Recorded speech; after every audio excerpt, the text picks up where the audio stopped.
Hello, my name's Clinton, and I'll be your guide through this module of Day 4. We're going to talk about a method called mathematical induction. Please don't forget to pause this presentation at any time if you need a bit more time to think about something. In this module, we're going to be dealing with mathematical statements, propositions which are decidedly either true or false. Suppose we have some statement which we claim is true for all integers greater than or equal to a for some fixed number a. Here's an example of such a mathematical statement.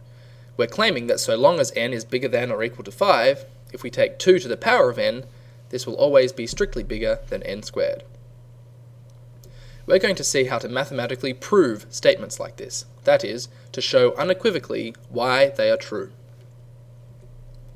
The method we're going to use to do this is called mathematical induction.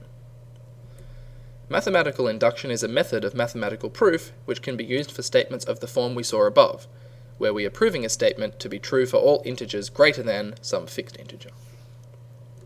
We'll see plenty of examples and there'll be plenty of practice questions, as mathematical induction can take some getting used to. Mathematical induction involves two steps. Let's suppose we have a statement Pn for every integer n, and we want to show that this statement is true for all integers n greater than or equal to a, for some fixed a. That is, we want to show P of a is true, as well as P of a plus 1, P of a plus 2, P of a plus 3, and so on and so forth. The first step is to prove P of a. This is usually pretty straightforward.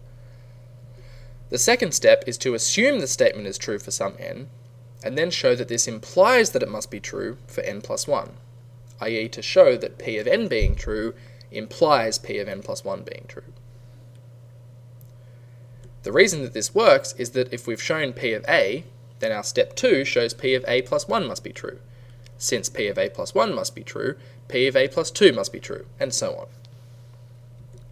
The idea of implication is a bit tricky to get your head around if you've never seen it before, so let's break this step 2 up into a few substeps to make it a bit clearer.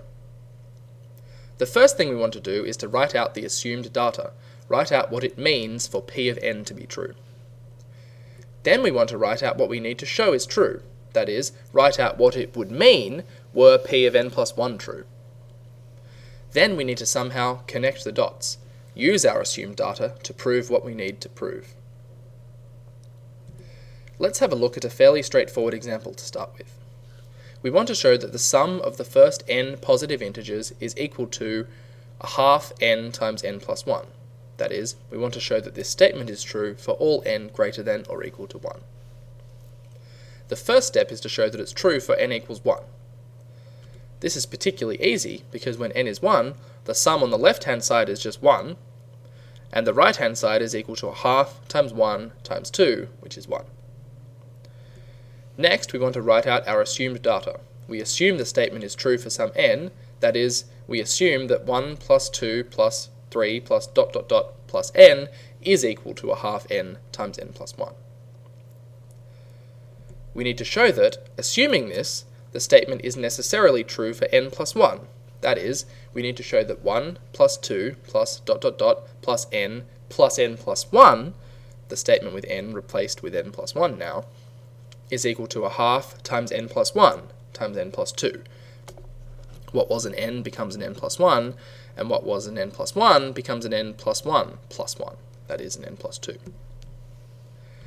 Now we need some way of connecting the dots, of using our assumed data to get what we need. But if we write out the left-hand side of what we need, we have 1 plus 2 plus ... plus n just sitting there. And we know that this equals a half n times n plus 1. So we know that our sum from 1 to n plus 1 equals a half n times n plus 1 plus n plus 1. And now we just rearrange. Taking n plus 1 out as a common factor from the right-hand side gives n plus 1 times a half n plus 1, and then taking the half out from the front, this just becomes a half n plus 1 times n plus 2, which is exactly what we wanted. We'll see a whole bunch more examples in the next module.